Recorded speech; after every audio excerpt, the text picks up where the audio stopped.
Most costume designers have not been allowed or invited into that world yet. And I think it's a whole new way of making a movie, that we're going to increase our skill base as a group. And that's really important. And I'm one of the pioneers of this. Hi, everyone. I'm Amy Devers, and this is Clever. Today, I'm talking to Oscar-winning costume designer Deborah L. Scott.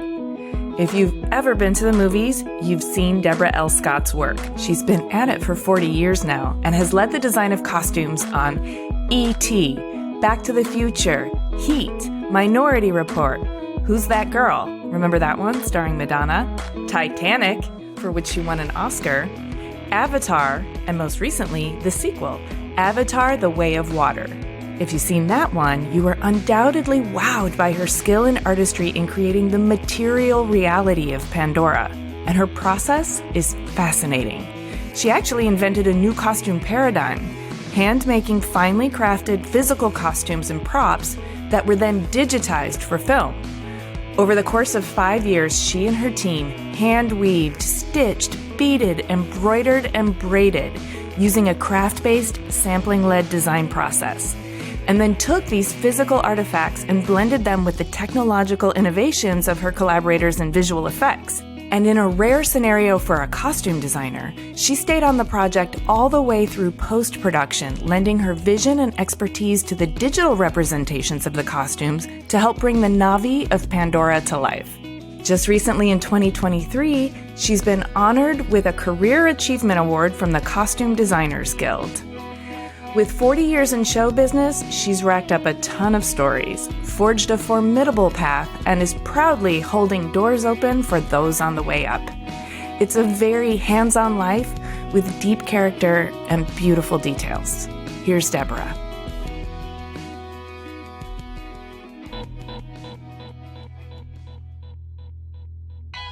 My name is Deborah L. Scott. I live in Los Angeles, California. I am a costume designer for films because I love making movies. That is amazing. And we haven't had too many costume designers on the show, so I am very excited to hear all about your creative journey. I want to start, as I usually do, with the very beginning, your childhood. So can you tell me where you grew up and what your family dynamic was like and the types of things that fascinated you as a kid? I grew up in a family of 4 children. My father was a production manager for a building products company, and my mom was a stay-at-home mom for most of her time. We moved around a lot. I was born in Montana, which was a little obscure, but we moved constantly. Every 2 or 3 years, my father would get sent to a new place. And I think that was pretty elemental in my childhood in terms of being able to see the world from a different perspective. We lived all over the country, only in the U.S., but I mean, New York, the South, New Orleans, Indiana, Chicago, so that I think it gave me a really broad perspective on sort of people watching, which was great. And I think it prepared me very well for the film business. As most people know, is pretty much a bunch of vagabonds. We go on location a lot, we pick up and move, and I think that really helped me feel comfortable in that setting as well. My mom taught me to sew when I was very little. I was probably sewing by the time I was in 3rd grade. I appreciated the hands-on of making things. She also was pretty responsible for me having my first little camera when I was quite young, and a box of paints. She was an artistic person, but I don't think that she was really allowed to express it very much. But she must have seen something because, you know, those were kind of the gifts that she gave me. She never made a big deal out of it at all. My dad was very much a lover of movies. So whenever we could, we would go as a family to the cinema, to a drive-in, watch on television, obviously. But those really elemental and formative years of sitting in a movie theater and being taken away by a story was pretty foundational for me. Sounds like it. I'm kind of curious, when you learned how to sew, were you focusing on garment construction or what were you sewing? Well, I tried to sew my own clothes. So I think I was very garment focused. My mother would make a lot of our clothes as children. I did dolls. That was a big deal. And making puppets. Oh, characters. Yes. From the get. Exactly. And so I still have one of my very early puppets, and it brings back an amazing memory in that way. That's amazing. And then of all the places you lived, does one stand out in your childhood as being more magical than the others? I think they were so different that nothing really was more important or less important than any other place. When we lived in Indiana, my poor mother was stuck in a motel. I was very, very young. I was probably 3 or 4 then. At that point, I had 2 siblings, but we were stuck living in a motel for 6 months. So it was pretty, I'm sure she must have wanted to absolutely tear her hair out. But we became very close with the couple that owned the motel. And it was the quintessential kind of 50s roadside kind of place. So there was a lot of character to that for me. That's interesting to me because you being there for 6 months and the hotel owners, you would be the only people who were not itinerant for that period of time. Yeah. I have absolutely no memory of anyone else except the 2, Mary and Leo, the people that ran the place. My recollection is she wore a little uniform because it was still the days where something like that would be appropriate. Right. And did you get to see kind of behind the scenes also, like how a motel was run?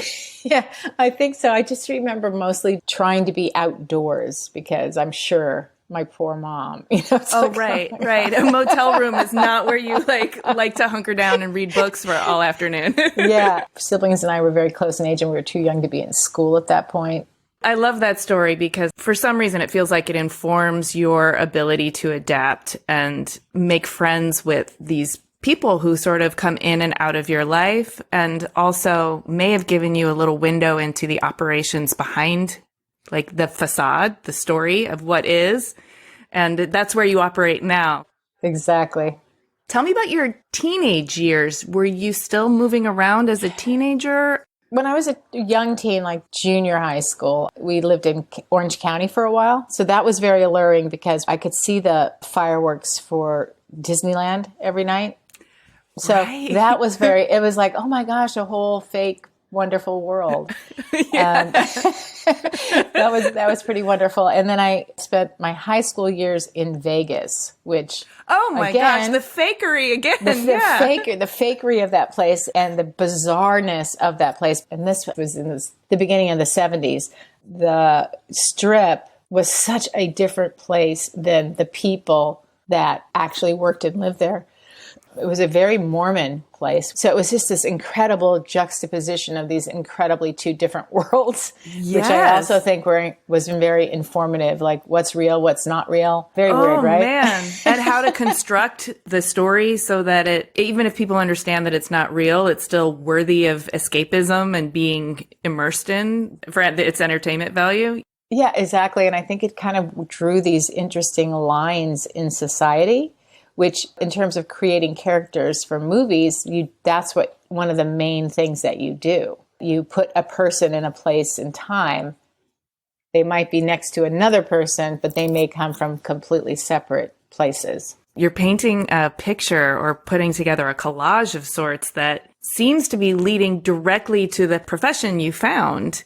It's funny because I've never quite talked about it in this way. Like the way you're kind of linking it together for me is really amazing and helpful. It's very insightful because we don't realize when we're children the things that are going to sort of take hold in us and propel us on some kind of path. Working in the film business and even the theater was a complete are you out of your mind concept. Yeah, it wouldn't have been a recipe that was offered to you at the time. It's like not a stable or easy industry to enter. So it's not like go to college and get a job in finance or medicine or education. Yeah, I think that was very interesting. And I think one of my very formative moments was when I was in high school and we were supposed to take a typing class. And I was absolutely defiant. I said, I will not learn that job because I knew, it was always like women could be secretaries in the 60s. That was a big deal.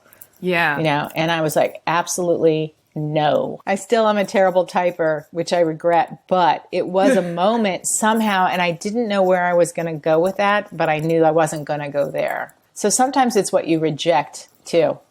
Yeah. Where does the defiance come from? Oh, being one of 4 children, and I was the quiet sort of middle, and I had to really chart my own way, like make my own rules, be independent, which very grateful for that, as much as you always feel like maybe you were overlooked as a middle one. But it really gave me that a little bit of confidence in myself to make my decisions. I went to college when I was 16.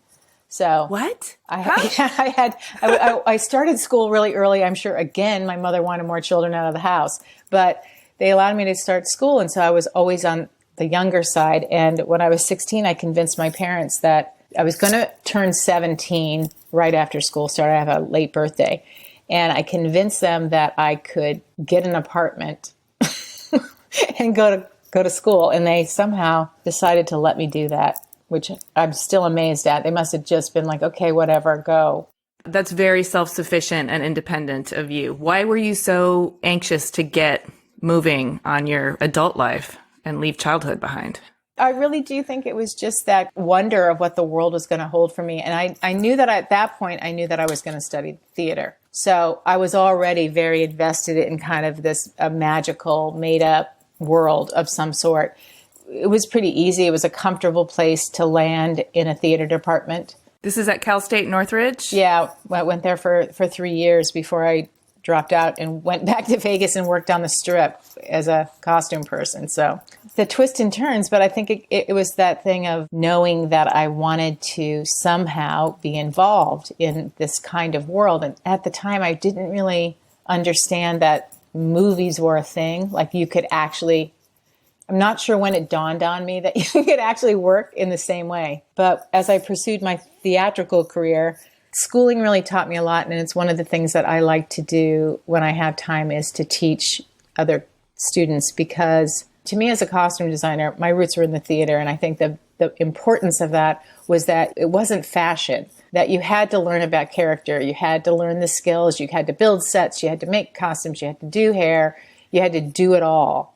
Everything about it is so intentional because it has to embody the character. It has to give you information about the character. It has to move with the character. And so it's not just dressing the person. It's actually informing the story in a way. 100%. I mean, that's the main purpose of what we do. We give a visual language to the character for an audience to see. And I think it's very informative. That's one of the reasons why we're quite often very close with actors or actresses, because of that you're working together, ideally, to present a person. On that character development. Okay, so you said something that I have to follow up on, which is that you dropped out of school and went to Vegas. I love the way that sounds. It wasn't a great idea, but it worked out. Okay. and let's one of the unpack reasons, that a little. So I went back to Vegas. My parents had since moved on from there, so I didn't really even have a home. It wasn't like I went home, but I had an opportunity to work at the MGM when they were really just starting, in my opinion, which this could be completely false information, but big shows, like big costume shows. And Bob Mackie had designed, it was called Hooray for Hollywood. It was based on Hollywood. So all these things kind of Your coming words together. Like colliding. Yeah. I know, it's so weird. So I got a job very easily working on that show. And I think it was because of my theatrical experience. I could have been probably at the time 21, something like that, barely legal to be in a gambling establishment. But my coworkers were mostly older women, which was interesting to watch them work. And it was very skill-based. You had to know how to repair fishnet stockings, how to bead, so we would do costume repair. Oh, a fantastic experience. Yeah, it was amazing. And because I was young and agile, I also got stage cues because I came for the theater. So I would run up and help the showgirls take off headdresses, do all these quick changes, which was absolutely a total blast. And I did that for about 6 months, and it was 2 shows a night, 3 shows on the weekends. And after I really burnt out pretty quickly, I'm like, okay, this is not going anywhere. This is never going to go anywhere. It's going to be what it is. I'd kind of reached what I would call the height of my Vegas career, unless I had been lucky enough to go on to design something, but I didn't. But the other side part of that was, it was the MGM Hotel at the time. They had a theater in the basement where all day and all night they ran old MGM classics. I would often escape after work and go down to the basement, and literally nobody would be in there. So it was like this magical world where I could sit and watch Grand Hotel or, whatever movie came up. Yeah. Wow. And you're already at home living in a hotel. Yeah. So it was really fun. And then I said, I gotta get out of here. I gotta figure out what I'm going to do now. But that does sound like a nice, dense, short patch of extreme experience that you were able to take with you. It was really fun. And I decided, okay, you're going to have to go back to school. Theoretically, in the film business, you don't have to go to school at all. You don't have to have a degree. But I think at that time, I still thought I was going to work in the theater. So I started at Cal State Long Beach, which had a much more professionally oriented theater program, where you came out of there, you're going to have a portfolio, you're going to have worked on a certain amount of shows, really know how to do it, the whole shebang. And I used that portfolio a lot during my early years of trying to get work. So it was very, very worth it. And I would say for students, don't discount that it can actually be that valuable. I actually had a conversation with a student today about her degree project, and I was just advising her that, you think it's this one moment in time, but it's actually a reservoir that you keep pulling from throughout your career. So make it as personal and as profound as you possibly can, so that reservoir is deep. Yeah, absolutely. I think that's key. So it sounds like Long Beach was a really good choice. I like that we've got Vegas as a maybe not a great choice. Sounds pretty good to me. Long Beach was a great choice. And then with a portfolio that you are now happy with and are showing off, how did you start to make your way professionally? I started during the summers. I think I was at Long Beach for a year and a half because I had a lot to catch up on. But I would do regional Shakespeare theater. Also, there's a conservatory in Santa Maria called the Pacific Conservatory of the Arts. I would go in costume. I didn't design at the time, but I did work in the costume department. I made a lot of things. I got assigned to things what I would call special projects, like painting fabric, being a hair and makeup designer. So again, it kind of broadened my world and my skill base. Now, was I wonderful at anything? Probably not, but I could have chosen many things and followed that path. But I think it was the groundwork for what I then decided to take with me, which is great. That makes a lot of sense, because even if you're not great at being hair and makeup, you know what's involved. You know the sort of tools of the trade and what the issues are. So that when working with costumes, you can also collaborate with those who are doing hair and makeup on character. I'm a big fan of dabbling in a lot of things so that you at least know enough to be able to work with the pros on it. Yeah, exactly. And I think that it's the same thing with constructing a garment. As a designer, you're building things a lot. Being able to share that language, could I drape a ball gown? Sure, I could. Would it be great? No, it wouldn't. I grew to very much appreciate the people that made that their skill, their work. And you have that language that you understand what they're doing and how they're doing it. And you could even make suggestions well, let's try it this way, or let's do this. So I think all of those things are incredibly important in dealing with your coworkers. Oh, I 100% agree, because you also have a lot more respect for their craft as well. 100%. And you need them. You can tell when people are good at that and good at their work, good at makeup, good at wig making, good at making garments. It's amazing work. It really is. And it's a joy to collaborate, because you can both help elevate each other's work by working together. And it's the best. 100%. That was one of the biggest things I think that I came back to very full on with Avatar: The Way of Water. Just came completely full circle. Wow. Okay. Well, I definitely want to hear about that. That might be too much of a jump forward. Yeah, because we got 40 years of costuming to cover. 40 years later, she said.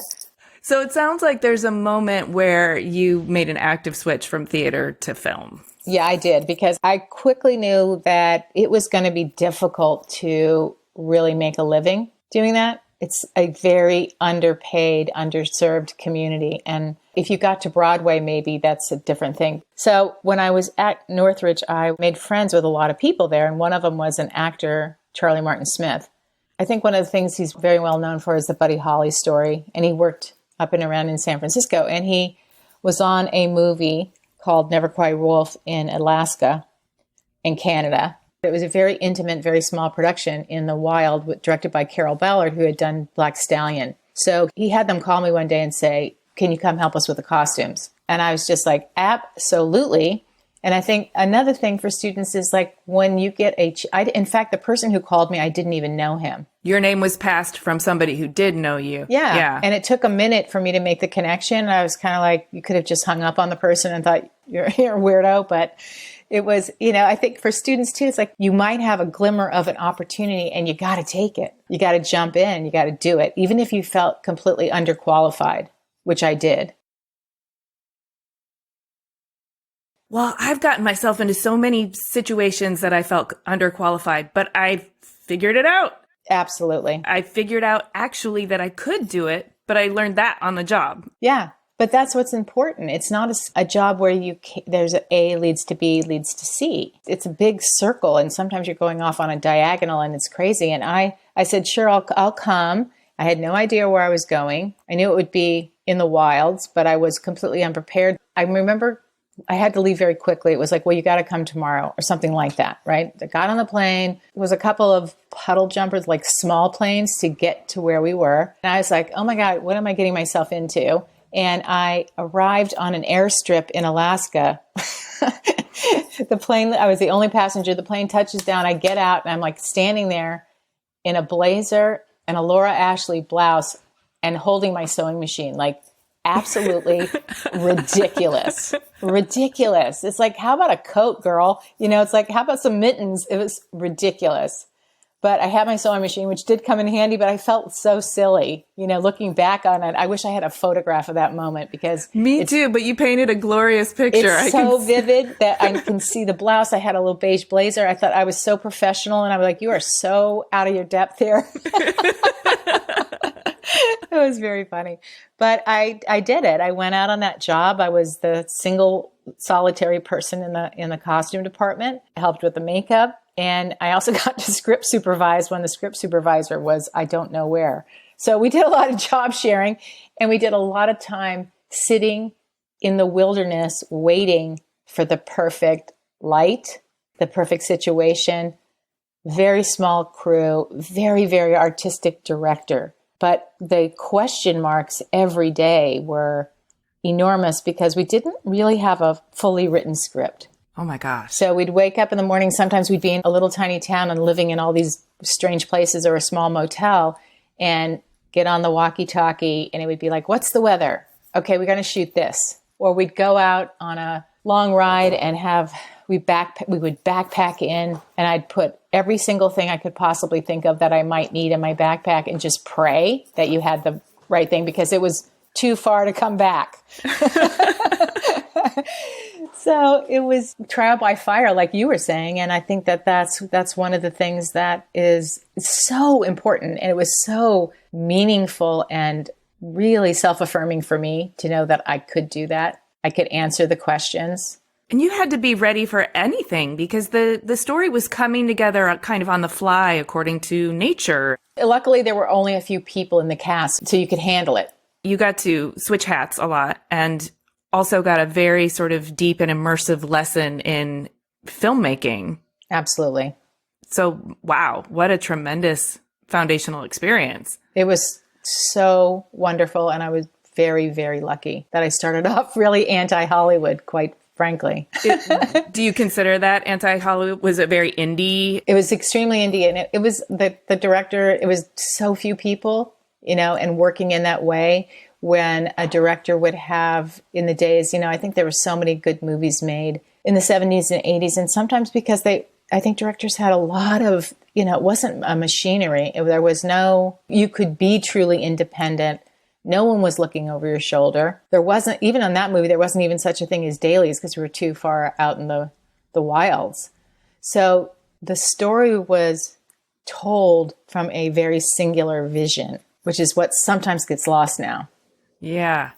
So personally speaking, as you're doing this and trial by fire, you said it was self-affirming and I can see that, but are you enjoying it or are you like 100%. also, okay. So you're fun. like riding it like whitewater rafting. It's just an adventure. Oh, completely. I mean, my biggest complaint was I literally froze. It was so cold some of the time that, I hated that. It was very difficult. But other than that, it was meeting incredible people, being very intimate in terms of feeling like the storytelling that we're doing was everybody had a voice. Wow. So you were hooked from that experience. Hooked. That was it. I was like, okay, what's next? I have no idea. But it was a big, like, this is what I'm going to do. You've been in the business now 40 plus years and you've racked up an extensive portfolio of stellar projects. And just to name a few, Back to the Future, E.T., Heat, Minority Report, and Titanic, for which you won an Oscar. So over this amazing career, I'm wondering if you can kind of chart the course of the projects that, aside from recognition or commercial success, the ones that actually taught you the most about how to evolve your craft, how to work with yourself, or how to grow even your business and your relationships.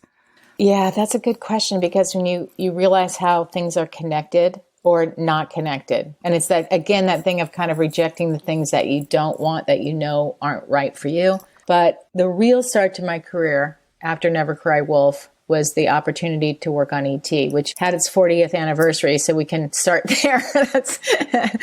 I was through a bunch of channels, got the call to come meet with Steven Spielberg. And he was just getting Amblin up and going at the time. He had Kathy Kennedy was his producer, works with a lot of female producers. He's just a wonderful, wonderful man. And I was really nervous. I thought I was still using my portfolio from college. And all I had to say about Never Cry Wolf was that I had some photos, and that was about it. So I went in to meet him. We had a wonderful meeting. He had already done these he'd done Jaws, he'd done Close Encounters, he'd done amazing, amazing films. Again, it was like, why am I here? What can I bring to this? And luckily for me, he chose me. We just started on that movie together, which was so foundational. That was a real movie, right? That was at a studio where the sets were built. Again, not a huge cast, but completely manageable for me. Very, very touchy-feely, if that's the right word, but very hands-on. And I had the absolute best time. The writer, Melissa Matheson, we were all very close. So again, it was just an elevated version of what I had done before, which is getting together with a bunch of people who wanted to make a wonderful movie. This time we had Steven Spielberg at the helm. It was just talk about formative in terms of how a director is supposed to behave, be, what he brought to the project, how he gathered the troops around him was amazing. It's so wonderful. You're like, how could it get better than this? Yeah. I mean, the productions, as I've witnessed just from living in LA and my corner of the entertainment business, the productions are intense, immersive. It's really bursts of high concentrated productivity, which also means that the camaraderie is really intense because you're so deep in it and so focused on it for the time period that you're in production. It's like being on an excursion or on an adventure or at summer camp to the exclusion of the rest of the world frequently. Right. And so to be in an experience like that, deep in it with a really capable and qualified leader who's not only good at what he does, but is also good at creating culture and helping all of that come together, sounds like it would be really formative. But you said something that I need to go back to is, as you were like wondering why you got the opportunity, you said, well, what can I bring to the table? And what did you arrive at? What did you say to yourself about what it is you have to offer? I think it was the ability to just like hunker down with these very unique characters, kind of fragile, all of them in a way. The script was so beautifully written that that was the beginning of it. It's an incredibly well-written script. And the way it describes things, it was very lyrical, very character-driven, not that many words. The movie doesn't have a tremendous amount of dialogue. because I was also so young and I hadn't done that many projects, I really wasn't aware of what does the film business look like beyond this? Like you said, you get into this very tiny world. And that's where I like to go. I like to be in a world that you create, that you just hunker down in. You're not letting outside influences come in too much. And I didn't really understand like how other costume designers worked. I'd never watched another costume designer. I'd never really been on another set. It was that learn as you go, get in touch with your feelings and your intuition. And I think that project was very, very intuitive for everyone. The actors, Henry Thomas, my goodness, what an amazing little actor. And an amazing kid. He was just a love. Still blown away by that performance. Yeah, he's wonderful. And the movie, it took off and people still cherish it today. And that's amazing. Like to have that as kind of the framework. I'm so lucky. Okay, so that does sound like a really important moment in your career. And now that you've recently completed Avatar, The Way of Water, which is the second in the film franchise that you've worked on because you also worked on Avatar. And it sounds like it's a longer term relationship with James Cameron because you also worked on Titanic. So I'd love to hear all about the process of designing for Avatar, The Way of Water. I want to get deep into that because it's just rich and very, very multifaceted.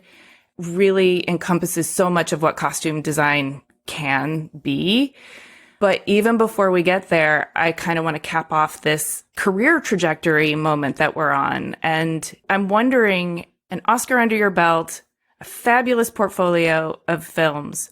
How are you feeling now about the industry, where you are in it, and the creative agency and your future as being a professional woman? I think pretty good. Obviously, you think, okay, I accomplished this, but you're only as good as your last job. That's a lie they tell you in Hollywood. I know, like. But it's kind of true. It's like you have to continue to prove yourself. You can't take anything for granted. You're working with new people all the time. That it's always the same process of kind of making sure that you jump in and do your best work and work really hard. And you have to do that. You must do that to be successful. I worked with a lot of different directors and took a lot of different paths around, and always with a leap of faith that I could do that.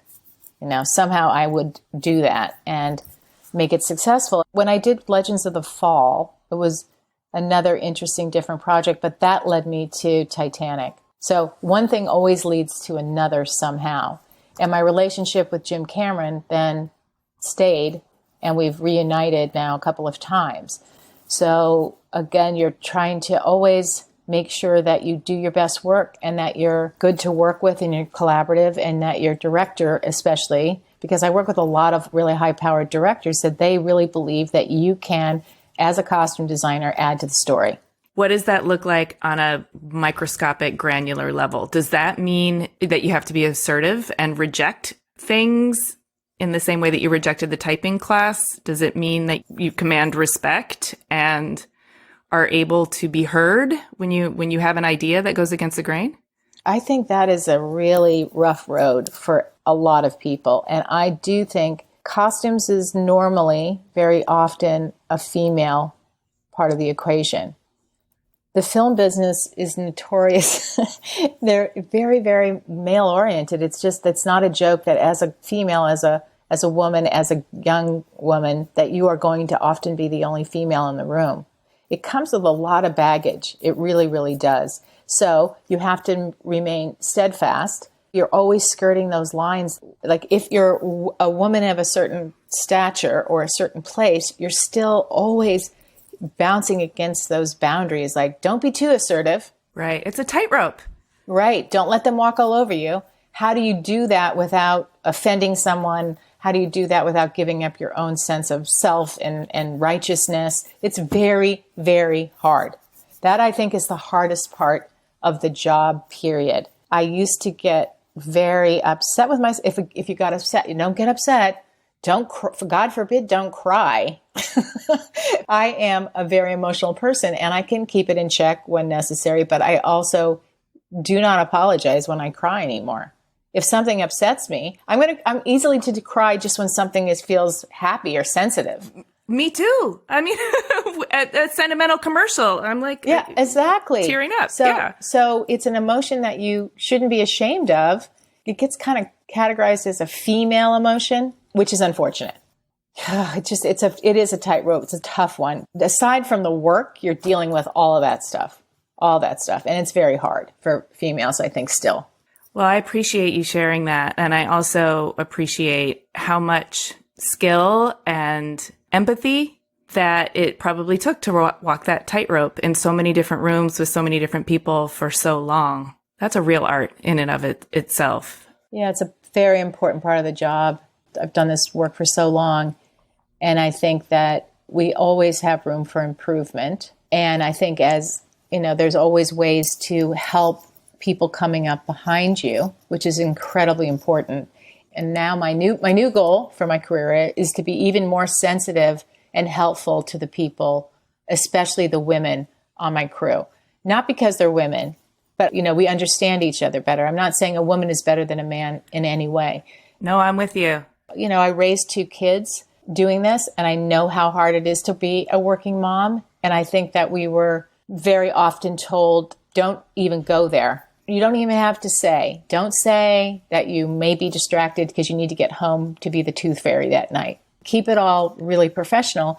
And I think that is something that the film business especially can improve upon. Even calling that professional, I think that's even kind of toxic to say that for you to be a full spectrum human who also has concerns with your children and might need to let the emotion go through you rather than stuffing it back down is unprofessional. I know where it comes from and I know why it's there and why we use that word, but that's even the language we use around being a very professional, but also full spectrum human is important. Yeah, it's very important. And I think that's something that we're just starting to get awareness at. I think so too. My daughter works as my assistant now a lot of times, and she was on Avatar, and she had her first child during the making of the movie. And when she wanted to come back to work, we just decided that we had our own little daycare. So the baby came to the office, and I didn't ask permission. No, good, because you're the boss at that point. Yeah, I was the boss of my department, and people were very happily bringing their dogs to work. And I'm like, this isn't that much different. So we established a little daycare, and it was absolutely eye-opening and wonderful to see how this affected people in the workplace. I believe it. It was amazing. People would come to the office, gently knock on the door, and they would come in and hold the baby for 3 minutes, whatever it took. And it was like absolute therapy. Oh, absolute therapy. It calmed people down. It put people back in touch with sort of whatever your center is. It was beautiful. And what's really important, not the whatever's, aggravating you in the moment, but yeah. Yeah, it was wonderful. It was like therapy baby to the max. He's wonderful. I love that story, and I'm so glad you shared it because I think it's an example of, first of all, it's a very data-driven example of how actual daycare in the workplace is a good thing. Yes. But it's also an example of, we've gotten so far away from the village, but when you bring the village back in places wherever you can, it really does create a more harmonious ecosystem. Every time. It really does. 100%. 100%. We've lost touch with that. So it came back full force for me. And I think that's become a really important part of now who I am. When I work with people, on Avatar, working a lot in New Zealand, and really taking the time to get to know the people who worked for me, how they were feeling. How are you feeling today? What's going on? How are your parents? How are your siblings? What are your challenges? Are you okay at work? Tell me about the work. How are you feeling about the project you're on at the moment? So it's been really helpful, and it's something that I will take with me moving forward. I love that. I'm so happy and touched to hear that. I do want to talk about your creative process because it is fascinating. We can use Avatar: The Way of Water as an example if you can sort of, I know it's been 5 years that you've been working on that and even longer because you developed the costumes for Avatar. So the characters have been in development for a very long time. Yes. But your process includes world building, character development, ethnographic research, deep well of hands-on technical dexterity with regard to craft and material knowledge and construction. and enough holistic design experience to be able to artfully work with those people who are outside of your expertise, like sophisticated engineering, digitalization, plus needing to understand what the camera needs and what the actor needs and the dance of bodies and light and cameras and space in order to get what you need onto the story. And then motion capture, add that to the whole thing. It's like such a huge bag of tricks. I need you to pull it out one by one for me and talk me through it. It's so complicated. And obviously, all my experience paid off one way or the other. And my biggest part of the experience was to say, like, look, hey, you're asked to do things that you've never done before. I barely know how to use a computer, or I did. Now I'm getting much more proficient at it. Understanding the technical world that it takes to make these movies, it'll blow your mind. It's completely new to most people. Most costume designers have not been allowed or invited into that world yet. And I think it's a whole new way of making a movie that we're going to increase our skill base as a group. And that's really important. And I'm one of the sort of pioneers of this. It's on me to kind of help other people understand it too. But the design process is exactly the same of any movie, right? That you're taking a script, you're taking director's directive, and you're creating these characters. The luxury and the terror of having it be a fantasy world that you have to then make up. Yes. It's like, oh my gosh, I'm on that airstrip again with my sewing machine. I have no idea what I'm doing. So, but the confidence that after having worked in the business for so long, you're like, I can do this. Not only can I do it, but I'm excited about doing it. And here's what I can bring to the table. And using all the people around me, all the technicians, asking questions. Don't be afraid to ask a question, because you can't fake your way through. I don't understand what, upfront continuity means. I do now, but I didn't. So, that's another language. Exactly. But the costume making, the designing, getting the approvals, the live action costumes seemed like a cakewalk. At this point. I had to look, I did a lot of the props. I did the helmets. I did the face masks. I did all this technical stuff that I didn't know anything about. Again, have people help you, ask questions, rely on the expertise of others. It's like, how are we going to make a face mask that doesn't fog up? Let's work on that, because it didn't work. I was wondering, how did you do that? It didn't work. It didn't work in the first movie. And many times they take the faceplate out anyway because there's too many weird reflections, because you're not actually on Pandora, so the reflections have to be put in there. You don't want to see the set. So right. But when we did have to put the masks on, one of the technicians that I worked with, a really amazing guy at Weta, his name is Lance Hansen. He said, "Why don't we put some fans in there?" And so we rigged this whole system where they could have just little tiny fans blowing on their face, which kept the fog down. The fog away. That's so clever. It was amazing. You didn't have to worry about the audio of the motor of the fan very, running? very quiet. I mean, at first I'm like, what about that? What's going to happen? But a lot of times, again, it would be an action sequence or something where there wasn't that much dialogue. And we weren't necessarily always capturing the dialogue live anyway because of a million issues. I learned that. It was super fun, and it really paid off ultimately. It did. I did notice a difference in the because I watched the two films back to back recently just to get familiar with your work. I did notice a difference in the masks from the first one to the second one.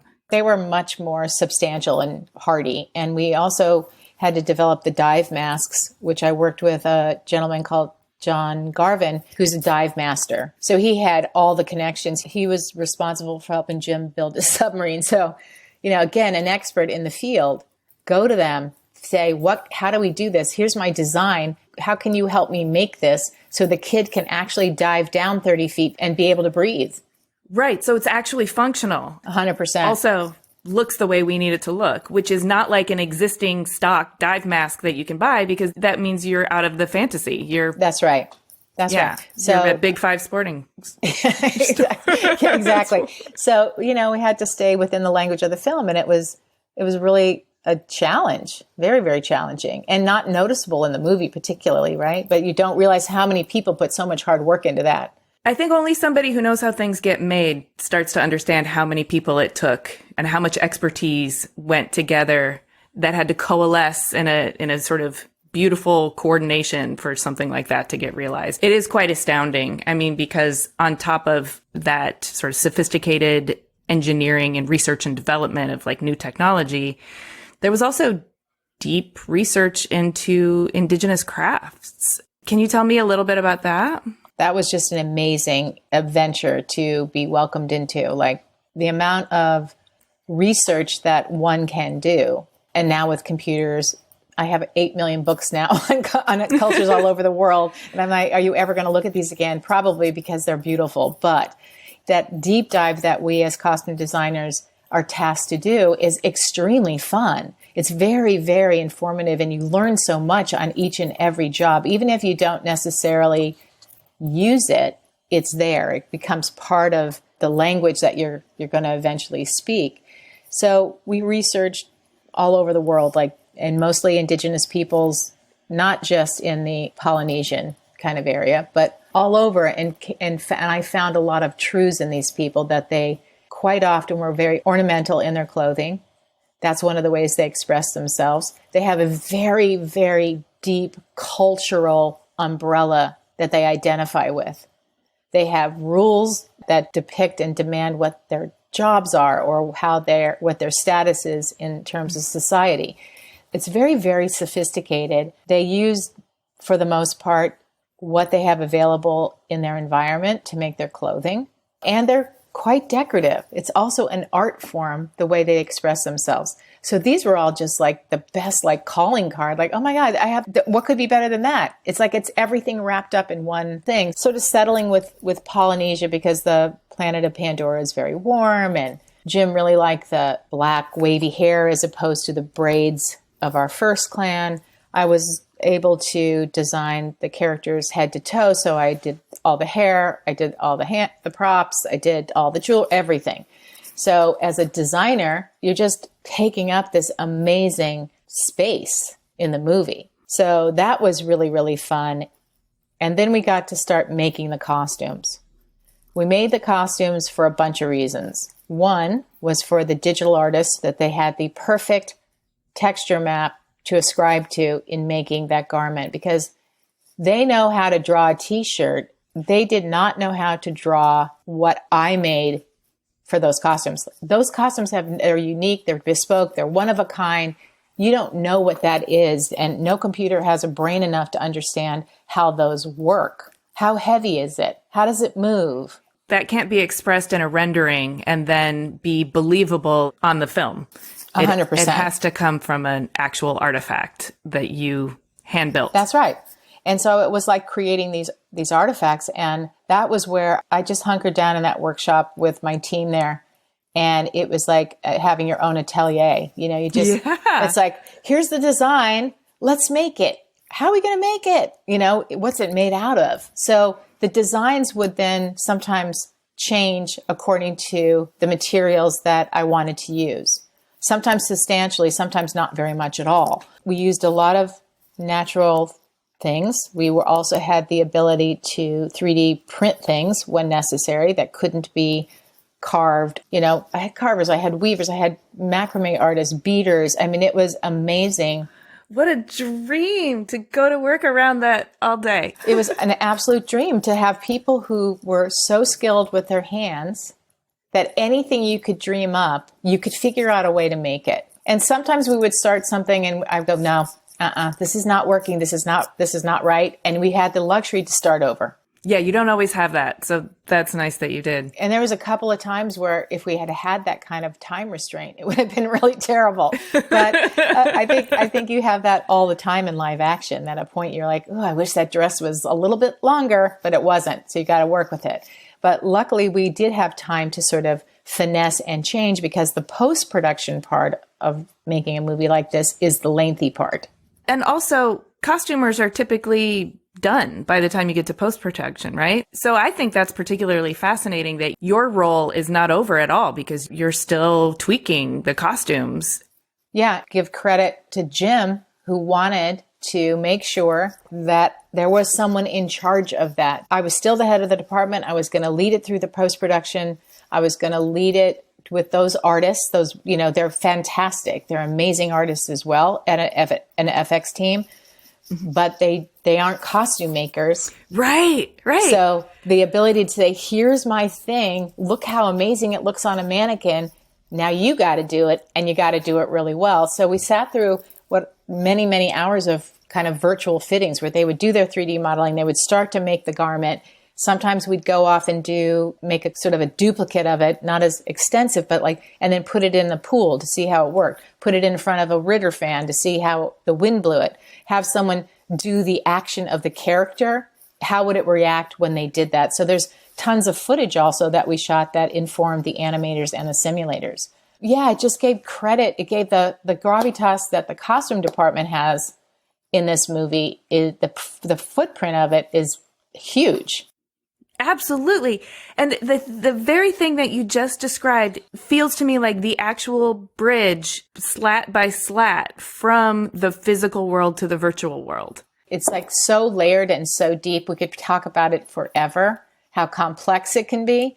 You also have the luxury, if you made something and it's not the exact color that you decided you wanted, once you start seeing the virtual lighting and the action and the situation, which can change radically from what you shot in performance capture sometimes, that you're like, oh my gosh, okay, the top was purple, but now we should make it green. And that's easy. So you're still tinkering. You have this luxury of being able to tinker. I was also starting to design film 3 during the post of film 2. Yeah, so it got very complicated, but it helped inform my designs on film 3, and I knew how far I could go. It's oh yeah, when we started, they'd look at a power shell and go, how are we going to do that? Our computers can't do that. And it's yeah, you can, and they did. So it's your imagination can be endless because they can, when asked to, keep up with you. So that's beautiful, too, that you were in a position where you were able to carve the path for the next movie while you're making this movie. As an artist, seeing the finished film, does it give you great sort of gratification to have been able to follow all the way through? 100%. That's a really beautiful thing. Yeah. Right. Because you're Mark. And I would always tell my team that my post-production work was for all of us. It was so important to hang in there, even when you said, oh my God, it's tedious. It's not as much fun as making things. But that was what I had to do. That was part of the job. And I had to trumpet that work. I had to take it in there and I had to stick with it, even when sometimes it would be well, we can't really afford to fix that. Okay, well, how are we going to fix it next time? And to observe in my own work where I needed to give them more clarity. Maybe a design was possibly too complicated, but I could see what they can do and what they're not great at. I mean, the computers and the whole language that they speak, and figure out ways to make it even more successful. Knowing that dance means you're going to be even more fluid in the next film. One of my biggest compliments was when the VFX supervisor, he said, well, when you started, you didn't know anything, right? And I said, absolutely not. And he goes, no visual effects supervisor will ever be able to pull the wool over your eyes because you got it. You know all their awesome. Tricks. Yes. You know what they can do, and you can call it on them with respect and work together as a secondary part of that costume team. That is a beautiful evolution, I think, of the film industry. And I love a costumer at the table seeing all the way through. It's so important, and we deserve to be there. Absolutely. Thank you, and high fives for being such a pioneer. I want to ask you one more question before I let you go. I just appreciate your work, but I also want to just touch on you, the human, for a second. I know you have a couple of daughters, and you've talked about how you're in the industry making sure that you're making the world kinder for the people who are coming up behind you and opening doors. So I really appreciate that. And I'm just wondering, how do you take care of yourself? Yeah. Well, I think the task to be kinder, to do all those things it's complicated. I think it takes some self-reflection to look back and say when you didn't do those things very well, and to work on changing your ways, because it sounds very trite, I know, but when you see people, they see you back. And that's one of the main ways to take care of yourself. To know that you've done that human thing with even one other person that day, that it gives me such a sense of accomplishment and joy. And that's one of the things I will continue to try and do better each and every day. You know, I've raised 2 children. I have a grandchild now. The houses can be quite noisy. And when we went into lockdown and started working from home, which wasn't a dream, not a dream at all, but, you know, it had its perks. But you really have to be mindful of carving out that time for yourself. And I remember one day I got upset with my husband because I was folding laundry and he was trying to talk to me. And I'm like, can't you see I'm working? Because I was folding laundry, but my mind was designing something. So as women, I think we're also incredible multitaskers when asked, where we can absolutely do that. And I said, you know, it's like, can't you see? And I'm like, of course you don't know, because everything gets so commingled now. Yeah. And I think that to carve out those moments where you can have that quiet time, whatever you're doing, if you're taking a walk, driving in the car, folding laundry, cooking dinner, whatever it is, that your mind kind of be able to escape somewhere, which relaxes you. And I try to exercise. I do a lot of yoga, you know, all those good things that are good for you. This has been so fascinating and so informative, and I really appreciate you sharing your whole life story with me. And honestly, I just really enjoy you as a creative and as a person. So thank you. Oh my God. Well, thank you. I'm really glad that we had this time together. I think your questions are so thoughtful and really made me be more thoughtful. And so to give a framework to like when you say things, it actually makes them become more alive and real. I think I've really carved out with your help, you know, what some of the things I'm going to do moving forward. And I really thank you for that. Hopefully we'll get another chance to talk shop, because I learned a lot, and this was beautiful. Well, thank you so much. Hey, thanks so much for listening. For a transcript of this episode and more about Deborah, including images of her work and a bonus Q&A, head to cleverpodcast.com. If you can think of 3 people who would be inspired by Clever, please tell them. It really helps us out when you share Clever with your friends. You can listen to Clever on any of the podcast apps. Please do hit the follow or subscribe button in your app of choice so our new episodes will turn up in your feed. We love to hear from you on LinkedIn, Instagram, and Twitter. You can find us at Clever Podcast, and you can find me at Amy Devers. Please stay tuned for upcoming announcements and bonus content. You can subscribe to our newsletter at cleverpodcast.com to make sure you don't miss anything. Clever is hosted and produced by me, Amy Devers, with editing by Rich Straffolino, production assistance from Alana Nevins and Anushka Stefan, and music by L1011. Clever is a proud member of the Surround Podcast Network. Visit surroundpodcasts.com to discover more of the architecture and design industry's premier shows.